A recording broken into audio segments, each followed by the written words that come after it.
عالم بلا صراعات ومجاعات وأمراض. كيف سنتمكن من بناء مستقبل لطالما حلمنا به؟ سيتم الإجابة عبر حوار عالمي بناء. Will change society for the future. Digitization of light. Congratulate you on this World Summit. I'm so pleased that in the Muslim world also we've started summits like this where ideas are exchanged, intellectual activities promoted. So I want to congratulate you, first of all. And then, before I start my vision of governance in Pakistan, I just want to inform the audience here what was an international sportsman, a cricketer, how did he end up in politics? And then how did he become a prime minister? So I think it'll be interesting for you because then you will understand what I intend to do with Pakistan.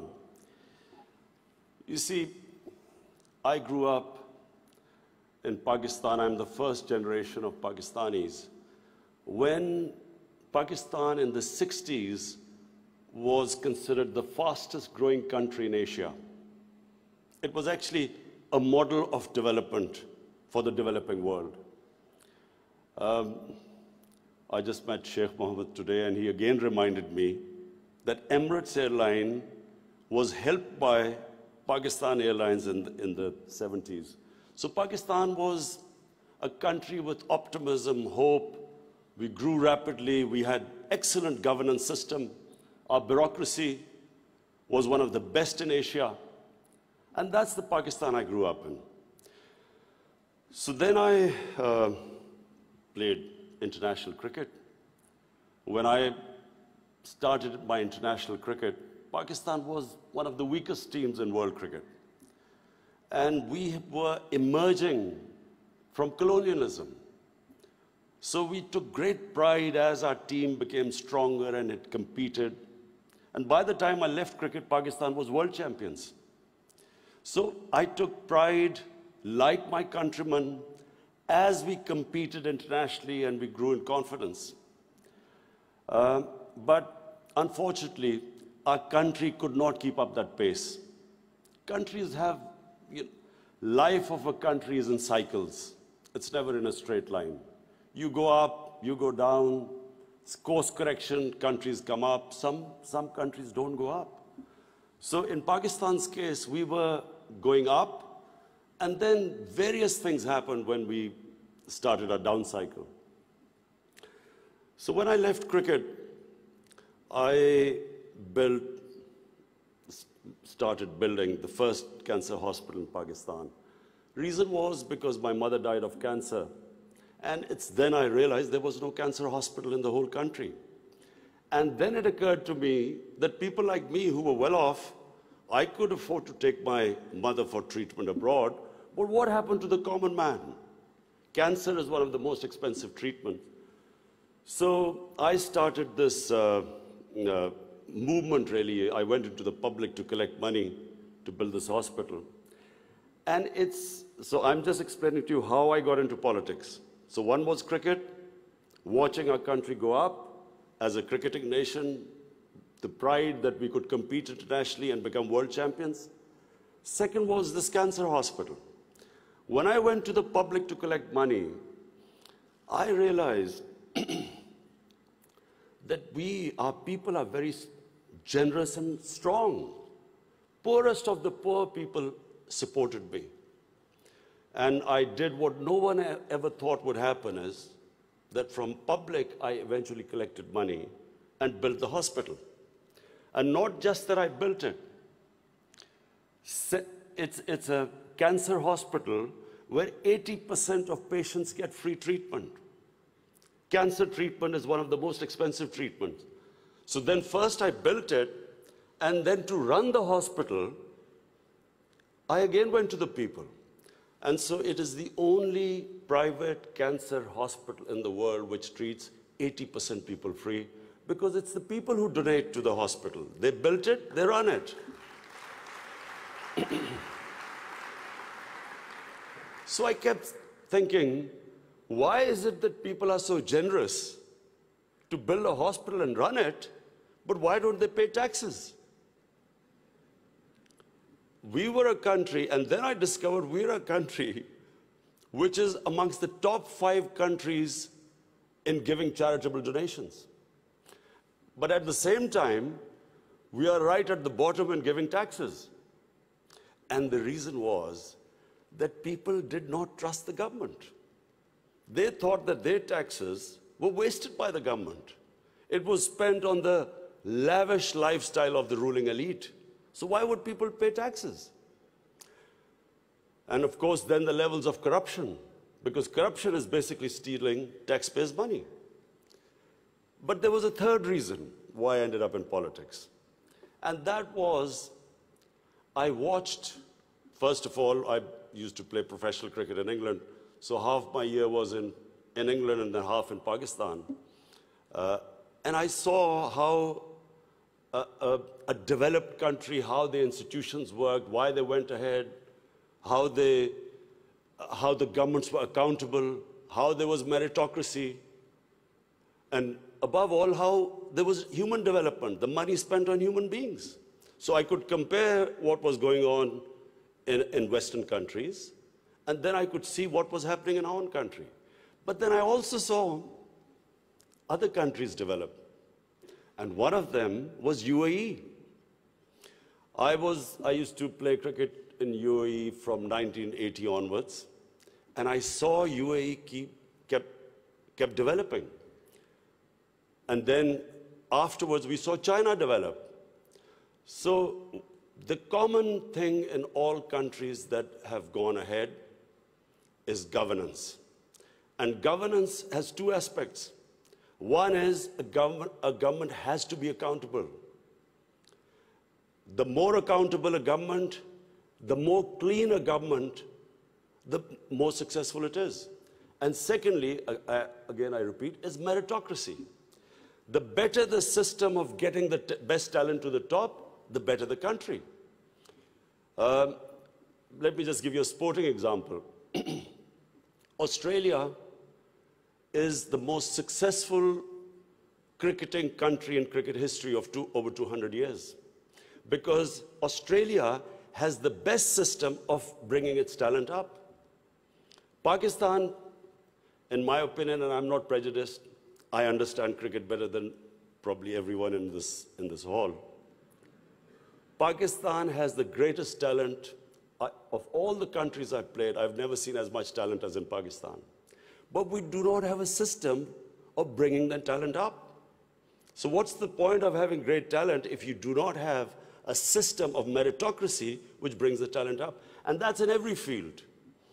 In the 60s, the reason Pakistan went up, because our civil service exam was the toughest. It was the most, all the young people wanted to go into Pakistan civil service. It was the toughest exam. We had the best talent that came up. And in 60s, the reason we progressed, one of the main reasons, was a civil service of very high quality. And gradually, as our system of merit went down, so did the country. So I wanted Pakistan to go up. And as I said, I saw UAE going up. The way each year you came, it changed. It got better and better.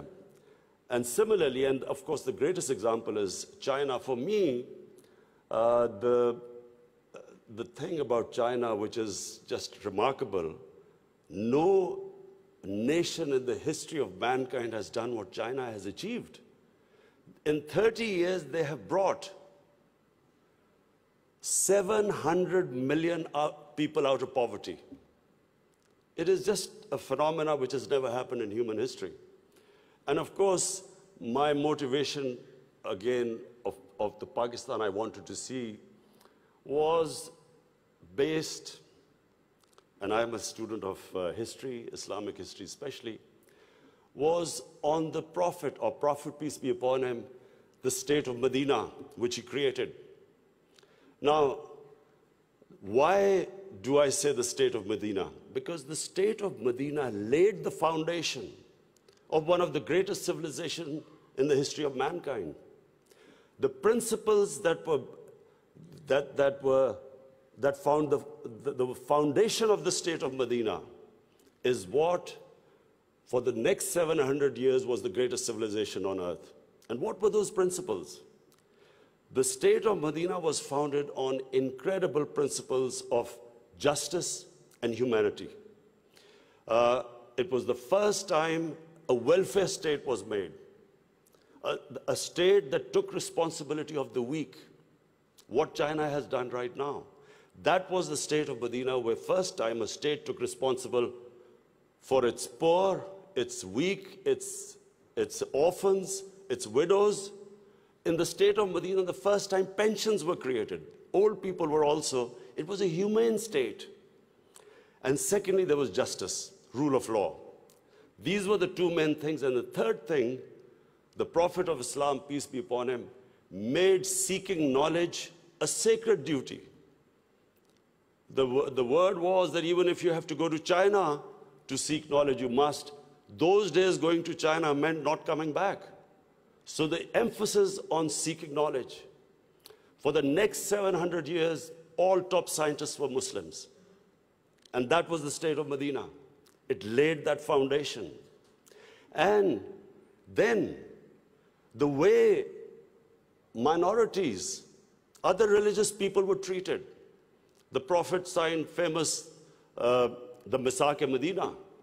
There's still a letter in St. Catherine's Church which was signed with the Christians that your places of worship will be, till the end of time, they will be protected by Muslims. Secondly, that no forcible conversions would be in Islam. Thirdly, the Prophet's last sermon, it is a charter of human rights. It's about how human beings are equal. So it was a humane state created, rule of law, emphasis on education, that led to the growth of Muslim civilization.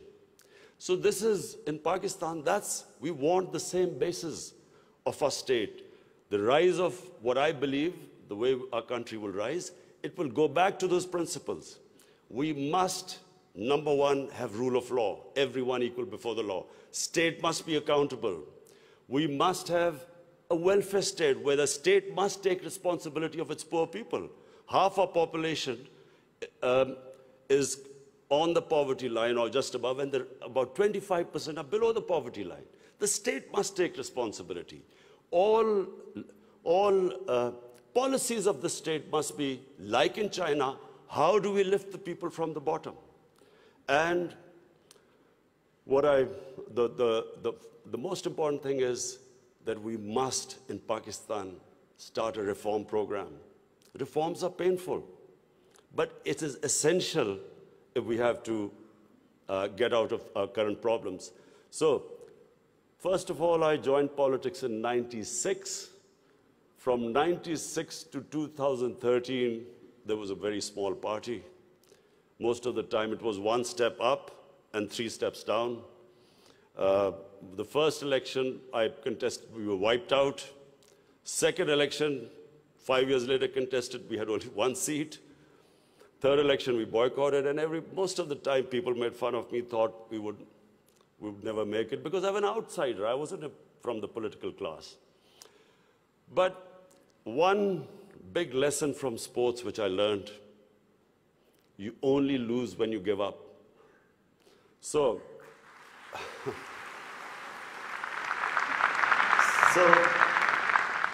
kept learning from my mistakes, kept getting up, falling, getting stronger. Eventually, we formed government in one of the 4 provinces in 2013, and it was the KP province, which was devastated by war on terror. It was on the border of Afghanistan, the tribal areas. The whole fighting took place in that region. The police was devastated by attacks. We had 70% of industry closed. And KP has a reputation that they only give you 1 chance. Each government comes once, it's ousted the next time. So we came in a coalition government, and we started our reform programs. First of all, we started spending money on human development, health and education. Secondly, we did first time in Pakistan history, no party had done before. We started spending money on climate change. Pakistan is about 8th in the countries that are most vulnerable to climate change. So we took this ambitious mission of planting 1 billion trees in 5 years. And then we reformed the police, depoliticized our police, depoliticized our bureaucracy, and then started tourism. Because KP has a lot of tourist sites. It was the center of Buddhist civilization, so religious tourism, but we have the best mountain scenery there. So anyway, by the end of 5 years, we had half poverty in those 5 years. The poverty had gone half. And a province which never gave you a second chance, we came back with 2/3 majority in 2018. Not only did we win there, then we formed government in the last election. We got 17 million votes, which is the highest ever won by a party. And so now we have our reform agenda. And as I repeat, reforms are painful. You know, when you take reforms, when you make reforms, people suffer. They go through difficult times. It's like a surgery. When you conduct surgery, for a while, the patient suffers, but then he improves.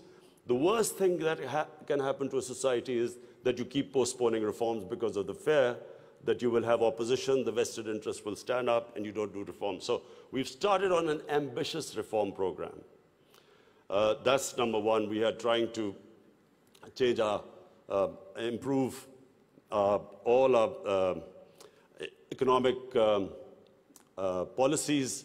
We have trying to cut down our fiscal deficit. We are trying to improve exports, cut down our imports.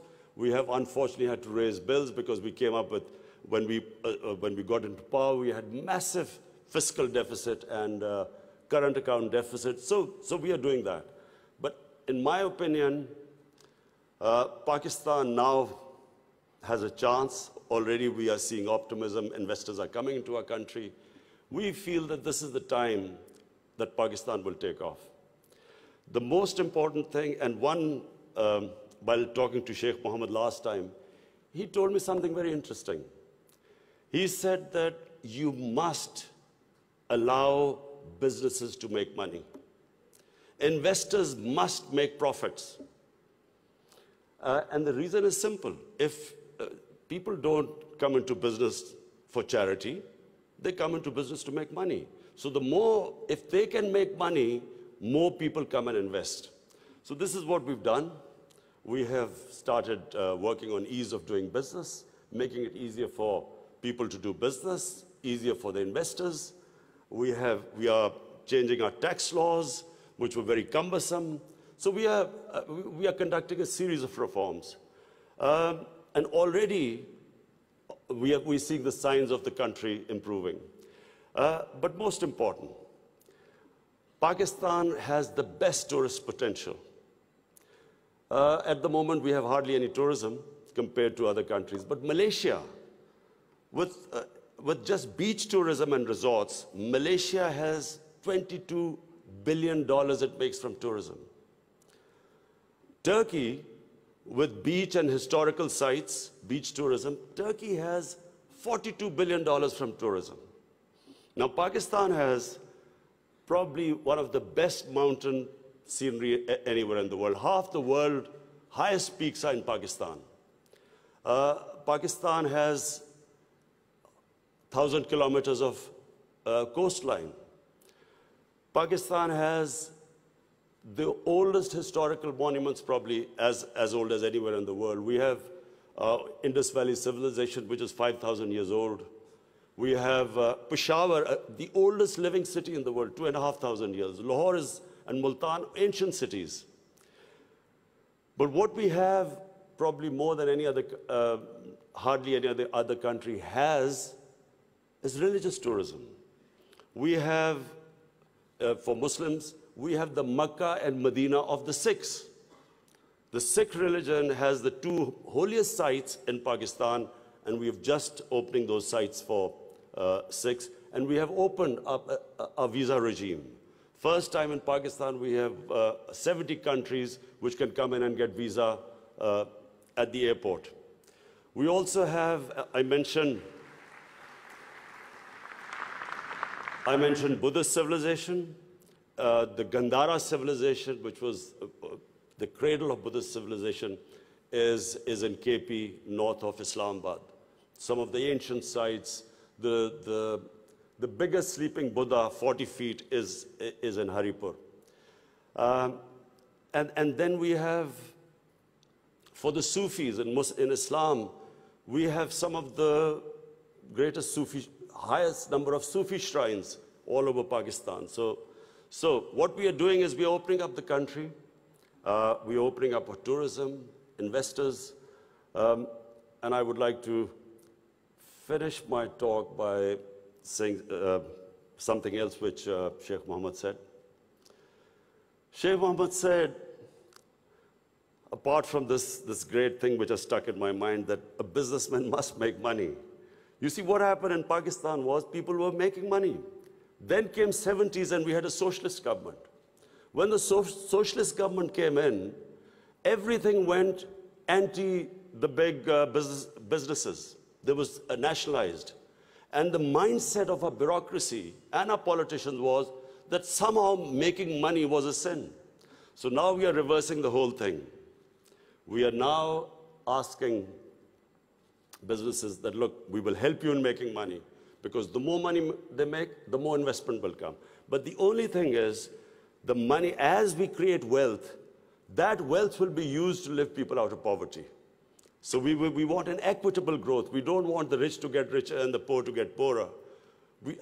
I'm really against this neoliberal economics where you have 62 people owning as much wealth as 3 billion people on this earth. I think that the distribution of growth should be equitable. But the last thing I want to say about what Sheikh Mohammed, I still remember. It's very important that to take risks in life. Sheikh Mohammed said that when 9/11 took place, he immediately called up Sheikh Ahmed in Emirates Airline and said, buy aircrafts and engines of aircraft, because everything went down, prices of planes went down, people were not flying as much. This is the key, in my opinion. This is the difference between very successful people and people who don't take risks. I have played 20 years of international cricket. I saw a lot of players with a lot of talent, but they never made it big because they were scared of losing. They would not take risks. Players with less talent, but that ability to take risks, chances, they also had bad times. But eventually, the ones who took more chances and risks were the ones who made it big. This is the time, my last word is to the investors. This is the time to come to Pakistan when it is just going on the upswing. This is the time to invest in the country. And don't miss the boat. Thank you.